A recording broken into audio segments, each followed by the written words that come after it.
প্রিয় দর্শক, প্রতিদিনের মতো আবারও স্পোর্টস ডেইলি নিয়ে আমি রাইসুল ইসলাম হাজির হয়েছি আপনাদের সামনে।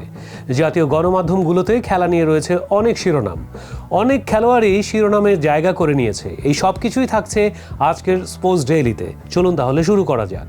2020 সালের 15ই নভেম্বর মৃত্যুবরণ করেন পৃথিবীর ফুটবলের ইতিহাসের অন্যতম কিংবদন্তি দিয়াগো মারাদোনা। মারাডোনার মৃত্যু নিয়ে প্রথম থেকেই ছিল অনেক ধোঁয়াশা। পরিবার থেকে দাবি করা হয়েছিল ডাক্তারদের অবহেলার কারণেই মৃত্যু হয়েছিল মারাদোনার। এর পরবর্তীতে এটি নিয়ে একটি মামলাও হয়। সেই মামলা নিয়ে আবারও তদন্তের মুখোমুখি এবার মারাদোনার মৃত্যুর রহস্য। সবকিছু নিয়ে আবারও ধোঁয়াশা তৈরি হয়েছে।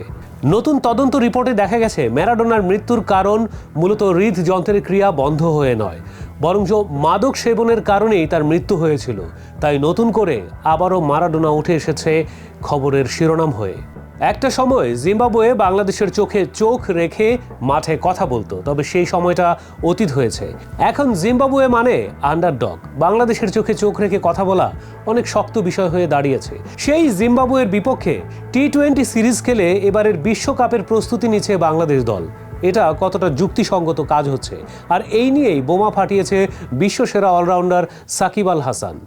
সাকিব জানিয়েছেন, বিশ্বকাপে প্রত্যেকটা দলকে প্রচণ্ড চাপের সম্মুখীন হতে হয়। এই চাপ সামলে জয় ছিনিয়ে নিতে হয়। সেখানে জিম্বাবুয়ের বিপক্ষে খেলে কতটা প্রস্তুত হতে পারবে বাংলাদেশ, এই নিয়ে সংশয় জানিয়েছে সাকিব আল হাসান। আর এটি উঠে এসেছে গণমাধ্যমের শিরোনামে।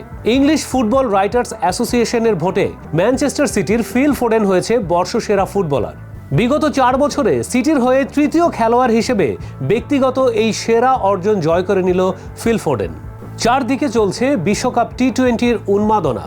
জুনের 2 তারিখ থেকে ওয়েস্ট ইন্ডিজ এবং যুক্তরাষ্ট্রে একযোগে শুরু হতে যাচ্ছে ক্রিকেট বিশ্বের এই মহারণ।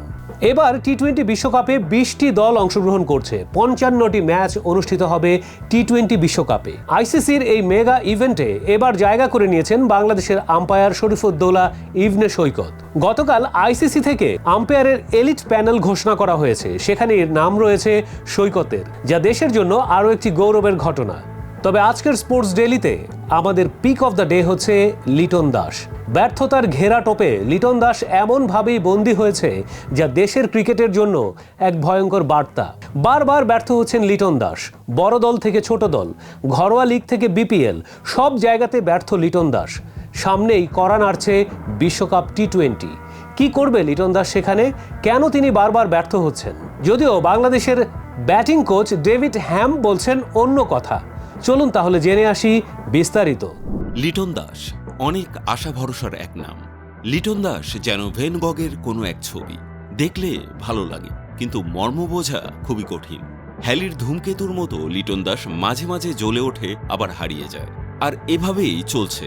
ইয়াং স্টারের তকমা নিয়ে পেরিয়ে গেছে প্রায় এক যুগের কাছাকাছি সময়।